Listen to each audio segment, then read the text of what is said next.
What the f?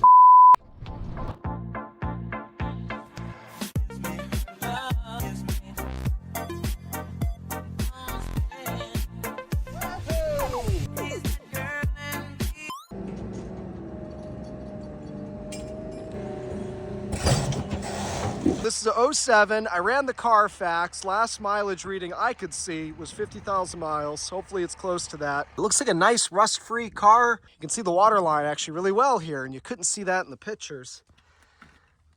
Right about there. It's looking like motor oil, not water. Oh, nice red transmission fluid. So you can see that I've opened up the rear fuse boxes, and it's about as bad as I feared it might be. You can see that both the circuit breakers on each side for the seat motor shorted out, burned a little bit, but obviously all this needs to be replaced. All right, so next day, this is all dried out inside, and I'm hoping to get the electrical done today. So what I'm gonna do before I go crazy, I'm gonna spray this out with some electronics cleaner and see what kind of shape these fuse boxes are really in, if I even need to go through the trouble of replacing them, because I can't tell if the pins are corroded or if they're just a little bit blue and that'll blast right off. All right, so I didn't film anything as far as I remember after I started this on Saturday. Today's Monday. The fuse box situation back here, there really was no good way to do this. I suggested that I might just replace the entire harness, but the harness, as you can see, runs everywhere through this vehicle. While this is all very accessible, it goes up into the dashboard and then feeds through the firewall. Then you got a bunch of connectors hidden around in the dash and the engine bay. So in hindsight, it probably would have taken me about as long as this has taken to just replace the entire harness. But remember, if I went that route, I have to go to the junkyard and repeat the same process. Up until this car, it's always made sense without any second thought to just crimp in replacement fuse boxes and connectors where needed.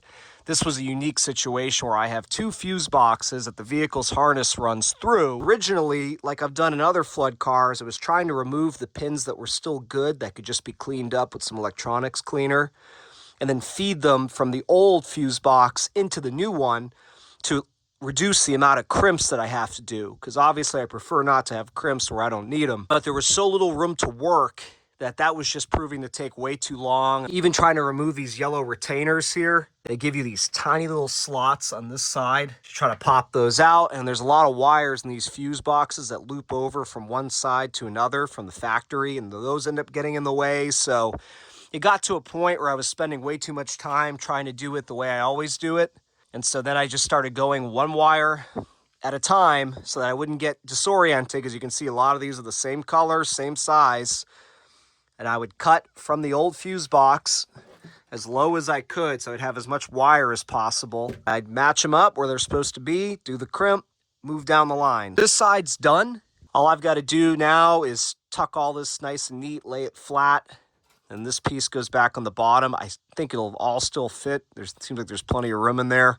And then I got to finish this side later. Unfortunately, I got to pause right now, go run some errands, but that's the thing. I've just been chipping away at this over the past few days when I get a chance. But anyways, I just wanted to give you guys some sort of preview and look at what this process looks like. I've shown it plenty of times in my other flood car videos. Some of those are a little more detailed in the process. This is very simple. It's just tedious and time consuming. Hopefully the end result will be that this all works great. All right, I got to show this just because I'm very happy with the way it came out. So fortunately, there was still plenty of room within that casing to fold all of my excess wire over and fit it in there safely. Look at that. You can't even tell I was ever here. All you see is that nice, clean, rust-free fuse box. All right, so I'm getting close to being done with this passenger side fuse box. I actually picked up a lot of pace with this after my last clip. I've gotten comfortable with it now. I know my plan. I'm not second-guessing myself or trying to do it the way I usually do, or I'm trying to save pins and all that. So I'm just flying through it. And I figured I'd film here as I wrap this up, because I hate to just make narration videos where I just update and say, well, I did this off camera. I try to show something. But again, this is something that anybody can do. Just takes time and patience. This one's coming out of the car's original harness. You can see I've already crimped one end of it. I've got wire strippers, but to be honest with you, I prefer just to use my pliers like that. If you do this enough, you know exactly how much pressure to put where you don't end up cutting the actual wire. Now, this pair of crimpers I prefer. It's a lot easier on the hand. You can imagine with all the crimping I've been doing, I'm starting to get blisters. So I've been using this crimper more now, even though it takes a little more time. Just making sure it's nice and snug, that's going nowhere. So now I go down to the old fuse box.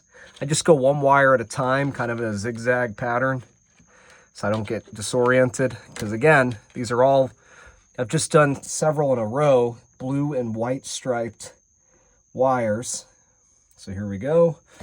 And I'm trying to feed these all in a way where I can tuck them in nicely afterwards. That's how bad the pins are in the old fuse box. I just pulled this right out. You can see the pins stayed in the box.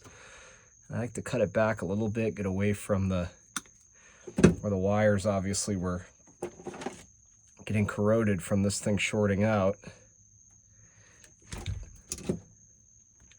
There we go. And my Rendezvous actually just celebrated 3 years as of yesterday.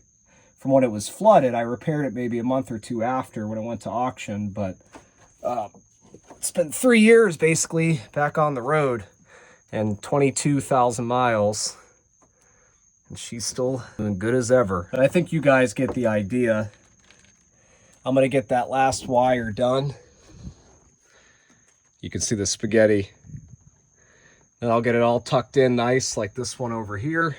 And at that point, I'm gonna call it for tonight. All right, so here we go. Finished product on those two rear fuse boxes. On this side, I left way too much excess wire. So I unfortunately had to do, you can see it over here, I pulled all the excess, the really long pieces, I pulled them out a bit this way and then just taped them up. There's no issue with that. It's just not as pretty as that side where it's all self-contained as it should be.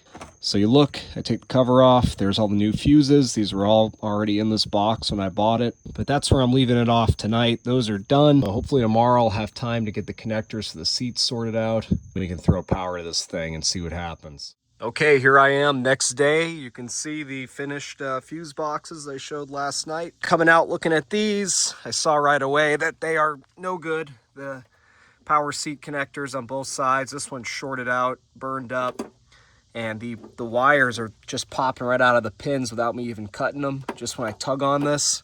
So no big deal. When I got my donor seats from the junkyard, obviously I cut off the pigtails, expecting this might be the case. Fortunately, this is much quicker to do than the fuse box. It's a lot easier to work with this harness. I've already got 3 crimps done, so you can see there's several more wires. I have to do the same on that side.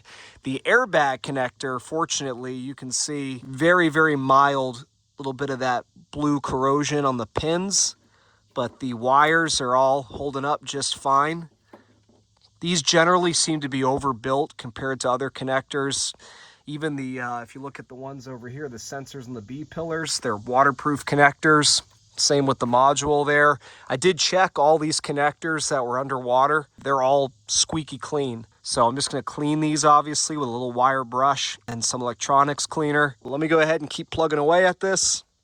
Update you guys as I make more progress. All right, guys, so it's a bit later. I gotta speak softly because it's late in the night here. I don't wanna wake anybody up. So that being said, I'm not going to be trying to run this tonight. What I've done here is I've put back all the necessary components that I want to test. So the radio and nav, climate control, they're just in here loose because, again, I'm just testing stuff. I still want to clean in here a bit better. These seats, I don't know if I've shown these, but I talked about them before. I just bought these. The junkyard I got these from, it was cheaper to buy the entire seat than it was to buy just the motor and track assembly, or about the same price. So that's what I did. But my intention is to switch my leather over from the seats that were in this car, which were 50,000 immaculate mile seats, onto these seat frames, because you can see they got some tears. They're not horrible, especially this one, but definitely not as nice as the seats that were in this car. But the motors, of course, were completely shot from the flood, but they are installed, plugged in. Got the fuse box covers off just so I can monitor these, make sure nothing pops or starts smoking or anything crazy. And I've got this cover off as well so I can monitor this fuse box, which was unaffected by water, but everything's tied together. As you saw in the first video, I did remove the horn fuse and relay. I don't know where the heck I put them, but I don't want to set the alarm off at this hour anyway. So this is the battery that the car came with, and it actually seems to have recovered. Let's see what happens here if we get a lot of spark when I connect this negative. Okay, I heard a bunch of stuff come to life. Can you tell I'm nervous? I don't know. Like I said, this was way more cutting and splicing than I like to do. Oh, I hear all kinds of stuff buzzing. Got flashers, got interior lights.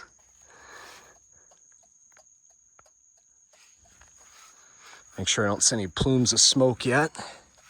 Oh, this seat kind of did its own thing. That's interesting. I didn't have it like that.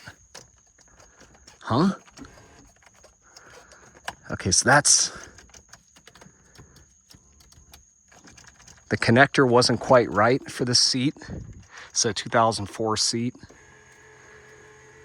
So I didn't realize that, so I went to do it tonight. So obviously something didn't quite match up, and the seat decided to do its own thing. That sucks. Any smoke? Not yet. So let's go over, let's turn the ignition key. This fell off, by the way, when this was getting transported up to my new house. That lens, the junkyard taillights were all in bad shape, so I didn't buy them. A little anxious. First time ever turning a key in this. 55,361 miles, because I was just going off of Carfax. So it's nice to see that the miles are as low as I hoped they would be. Cluster's working, headlights are on. I think this is a HID car, if I remember right. Looks like it. We got one out. Yep, HID car. Uh-oh. Why is my door module not working? No, power mirror's working. It's not pushed in all the way. So for some reason, I know I've got an extra one of these switches that I can test. I'll have to go see if I already blew a fuse for the power windows. Actually, one way I can tell is if I check these. Yeah, something's going on with the power windows. I'll figure that out off camera. But aside from that, try this seat out. That's weird. This was a working seat when I pulled it from the junkyard. I can hear it trying, it's clicking. All right, well, that's another thing to be figured out. Fog lights work, yeah. I'm starting to relax a little bit because there's no crazy noises yet or any plumes of smoke. Just a couple things to figure out still. The trunk popper ain't working. Something's going on with this. It might be the door module. I might have unplugged it and forgot to plug it back in. Sunroof. Let's see if I get anything from the radio here. Does not seem like it. Did I forget to plug something in? Well, I'm gonna keep playing around with stuff and see if I can figure out if any fuses blew or anything like that. All right, so here's an interesting development. It's been a few minutes after I shut the camera off. I've got the key out of the ignition. I don't know if there's a correlation here, but now this power seat is working normally. I don't even have this bolted down, so I saw it judder a bit there. But I don't know why that wasn't working before, and at least on this door, I've got power door lock functionality. I feel like this is a horrible video. You know, normally I gotta do all the excited, wow, you know, YouTube excitement. I'm being as mellow as possible. Now let's see if this seat starts acting weird again. No? And now it's working. All right, this door's still working. Ooh, and the window is. All right, so we don't have a fuse issue. I haven't even looked at those yet. How about this one? Yep. That regulator's questionable. Now this side's dead. I'm not getting any of this functionality. except for the power mirrors. All right, let me keep playing around with this because I only have so much battery power. All right, and we're back. Just doing some head scratching and doing a little bit of forum searching. What somebody said is if you don't have a door chime and you don't have any audio out of your speakers, then it's an amp issue. Whereas if you have your door chime but no sound out of your speakers, it's a radio issue. But I looked at the amp back here, and water did not get into those connectors. I unplugged them and checked. They're squeaky clean. And a few posts I read in that thread, people mention that sometimes these connectors, for whatever reason, they just unplug them, plug them back in, and the amp starts working again. So I did that. Lo and behold, I've got my door chime. So I'll test the radio in a minute. But before I do that, the other thing I'm looking into, you can see I've taken this door panel off. I've got it flipped because the way these are designed, you can see the connector is normally in this little slot here for all your door switches. I've got it popped out here because what I wanted to see, and I couldn't remember, obviously when I first put power to this, I was so overwhelmed and distracted checking everything that you don't think of little things like, okay, the window switch isn't working on this side. Did it illuminate? So what I'm going to do right now is I'm going to shut off my camera light, and then I'm going to put the vehicle's lights on, and we'll see if that's lighting up as it should. All right, so here we go.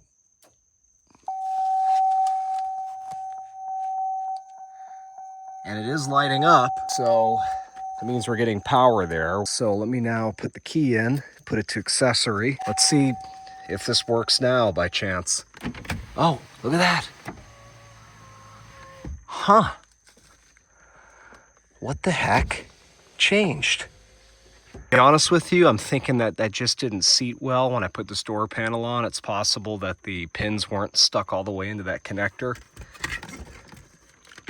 Yep. Power locks. Beautiful. So it seems that the two issues that I was having are rectified. Matter of fact, let's do a quick sound check here. Yeah. Unbelievable. I don't want to get a...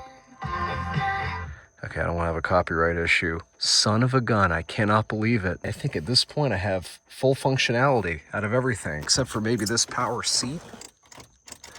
Yeah, this is still acting up. Tomorrow, tap on that motor with a hammer and see if maybe it just locked up from just sitting around. What an awesome way to end my night.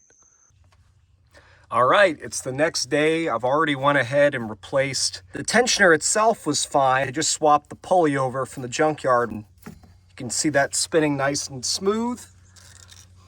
Now I'm gonna take off this pulley down here. This is not a tensioner pulley, it's just a pulley. But as I'm looking at all this here in the daylight, I'm pleased to see that if I'm unable to get my AC compressor freed up, you can see I blasted it with penetrating oil. I was trying to get behind the pulley itself where the bearing is. It was tough, obviously, without pulling it out of the car, trying to maybe get it from underneath the car, but there's not a lot of room to do that either. So I just blasted everything and hoped that it would find its way to wherever it's locked up. But now I'm removing this pulley down here. Just makes sense to replace it. This is the one that's locked up solid. You can see why. See all that rust coming out of the bearing? This is completely frozen. And here we have my junkyard one, which is perfectly fine. Pop this thing in. I'm gonna thread it in by hand and snug it up.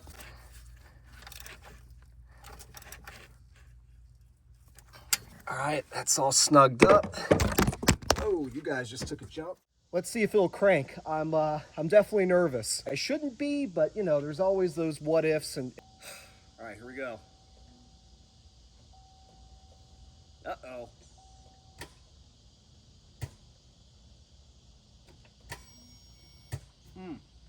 You know what I'm thinking? Locked up starter?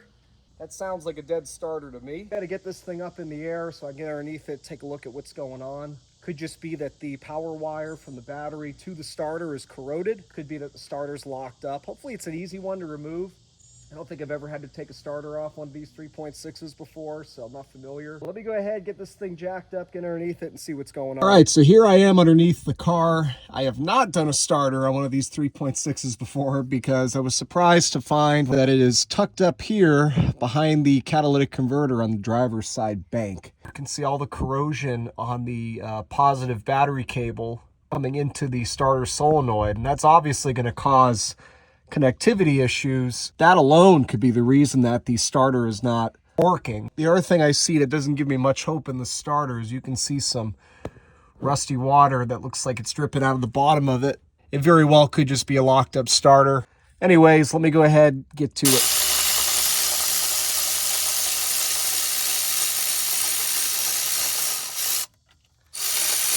I mean, some of the videos I saw were like, oh, you gotta have a flexible head ratchet and, you know, this and that, and take your knock sensor out. Now I gotta see, I might have trouble actually fishing the starter out of here, especially with this heat. Oh, look, I can just bend that right out of the way.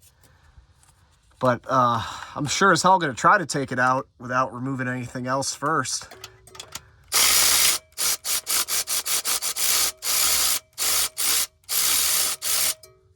Out the rest of the way by hand in case this tries to dive out and attack me. Look at this. Are you serious? Are you? Come on, man. I swear to God, if you guys don't believe me, go watch the videos. Everybody made this out to be the biggest deal, 2.5, 3 hour job. No exaggeration, this took me under 5 minutes. I'm gonna bench test this starter. Let's see what we get.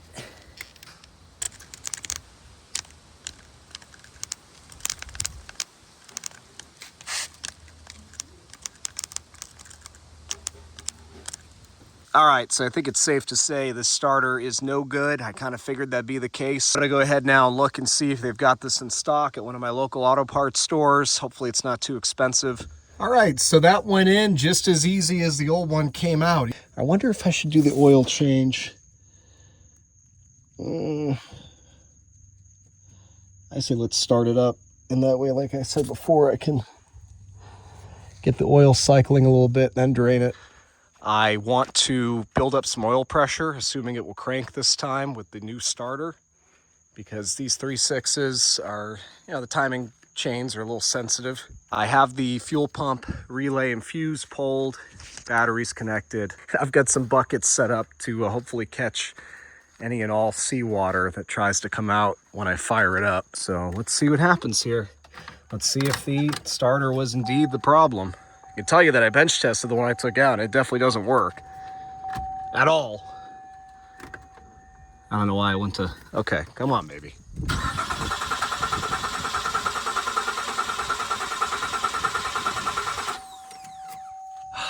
She's a cranker. I love it. It sounds great. Nice, healthy crank. Okay, where'd this go? Uh-oh. Let me figure out, man, I'm like, I'm excited. Let me figure out where these two went and fire the camera back up then. All right, here we go.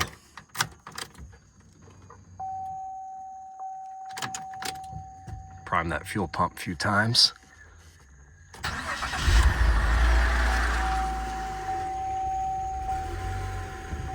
Come on, girl.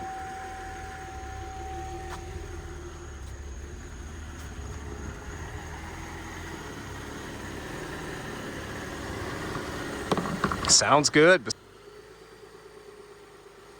Now I've got the AC and the power steering pump bypassed because it's got a separate drive belt because the AC compressor is locked up solid.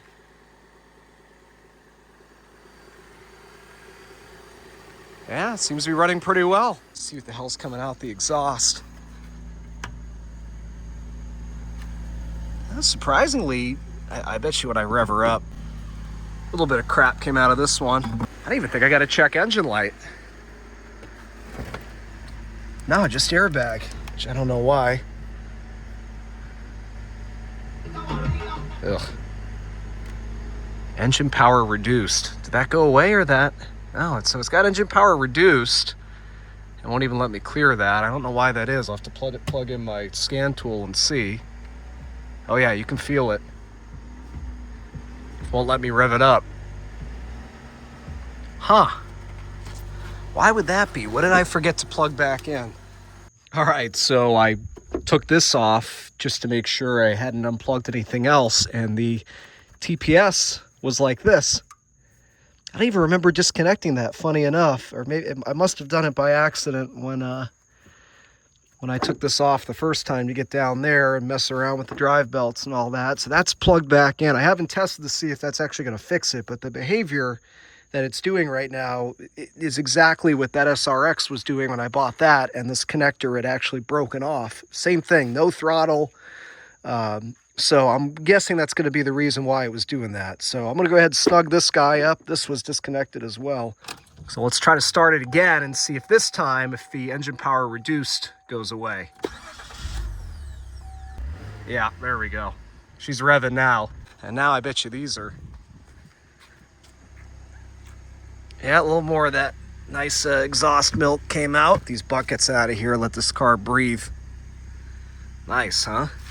All right, so I'm just gonna let her run for a little bit. You can see got some steam coming out of the exhaust still. There was a lot of water in this one's exhaust, so it doesn't surprise me. But what I love to see, it ain't misfiring, not even a little bit. It's coming out nice and smooth, that exhaust. And it feels like it's flowing well, so I don't think we've got a case of catalytic converter. It's all mucked up, clogged up from, you know, whatever mud and crap might have gotten into it when it got flooded. It revs up smooth. I mean, this thing is running smooth as silk.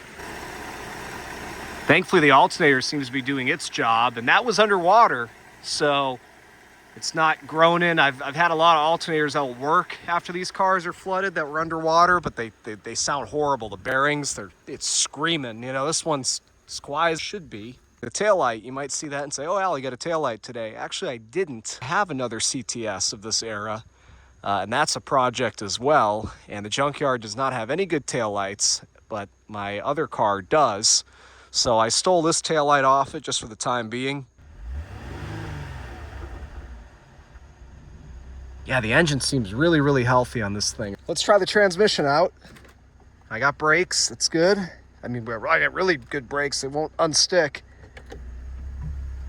All right, I felt it engage, and if you recall in the first video, I did check the transmission fluid. It was as it should be. Now, I don't really want to take this thing down because I got to do the oil change, but I can see it's trying to go. Brakes are just stuck. Yeah, so at least we got forward and reverse. Love how it came with almost a full tank of gas, too. Unless it's lake water, although I think we would know by now. Okay, so you can see coolant temp is holding right where it should. Fuel trims look excellent. Engine RPM right where it should be, right around 650. Cat temp seems about right. Oh, this is a good one to see, the voltage to the ECU. Battery voltage looks great, by the way, 14.5. Well, I gotta say, this is an extremely satisfying moment for me. I'm just very relieved and relaxed because this was definitely a big project. I knew it was going to be one the moment I picked it up. It threw me some curveballs here and there, but overall, everything went about as well as I could have hoped it would have. I have no electrical issues, despite basically having completely redone the entire rear fuse box section with, you know, 100-something splices or crimps, whatever you want to call them. Then I thought for a moment the engine was locked up. Well, it was just the AC compressor and some of the tensioner pulleys that were not letting me turn it by hand. And then, of course, when I got this car, Copart had listed as having a key. The key was not in it. By the grace of God, I was able to get in touch with the previous owner's son, and he mailed me the key. I'm not sure if I ever even talked about this, but there's the key right there in the ignition. All right, so it's the next day after I got this thing running, and I want to attempt to drive it for you guys. I'm going to shoot an outro for this part of this rebuild. Now, I don't have power steering still. I didn't get to that last night. What I want to see is if those front calipers will stop sticking. I got to say, it doesn't feel like they're fighting me too bad. Get into the throttle a little bit here.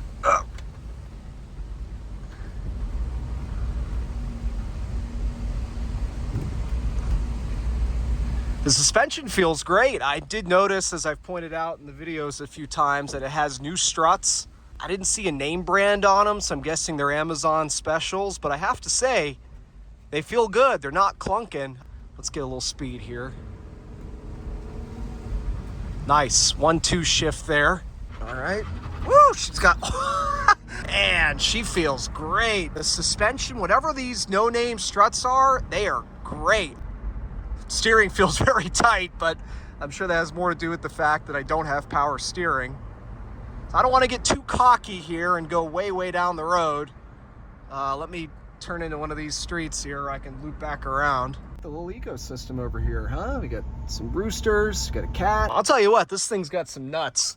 These cars are a lot quicker than...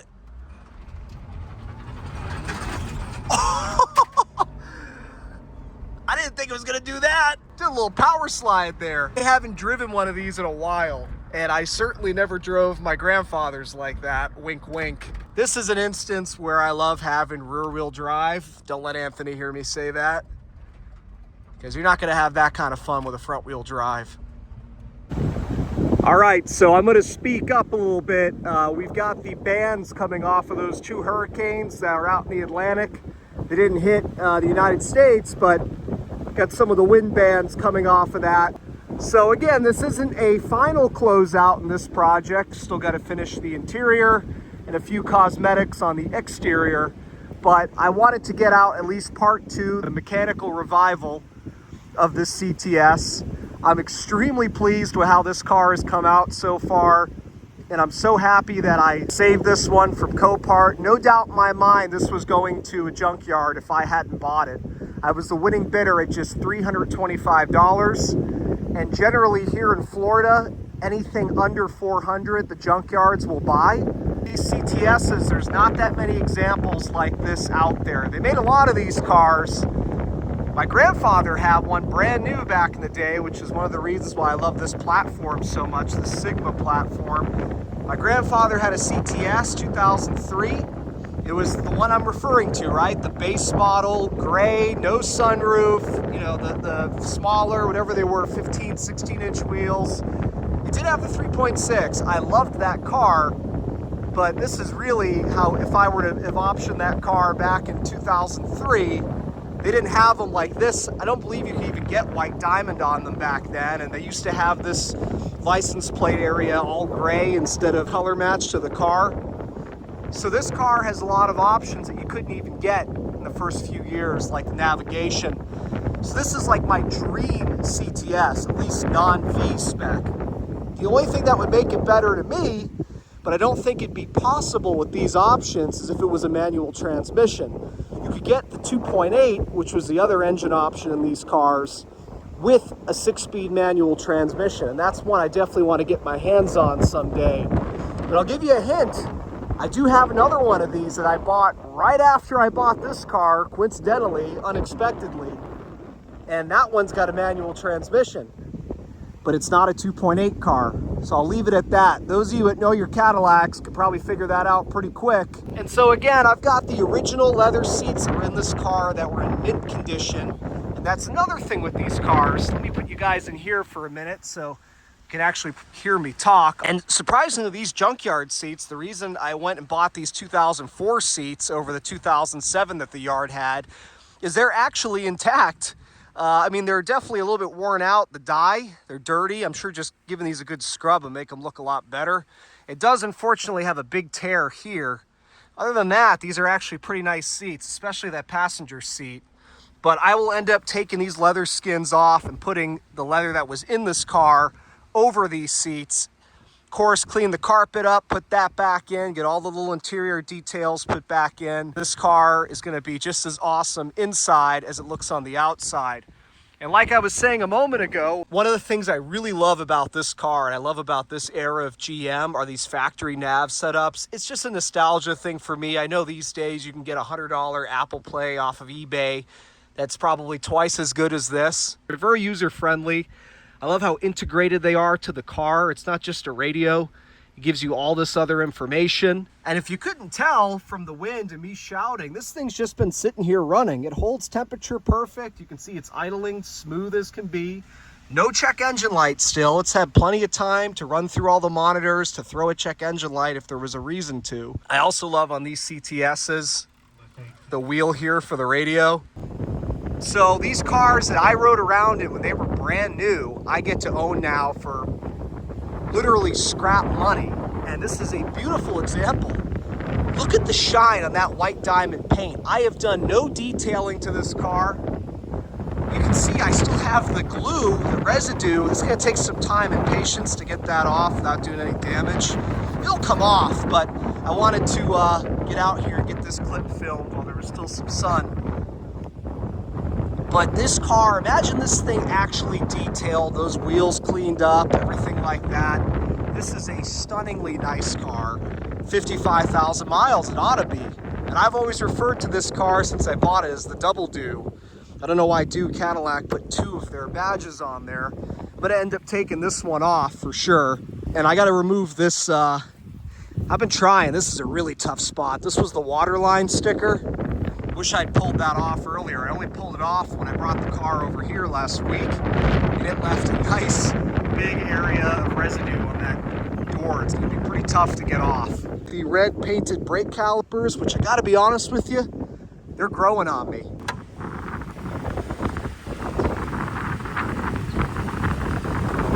Still got to detail up this engine bay, and that's the battery that came with this car. Thankfully, I disconnected it when I got this thing, and I put it on my battery charger, and within a few hours, it fully recovered the battery, and it's had no issues at all. So it's $100-something saved right there. You can hear it runs great.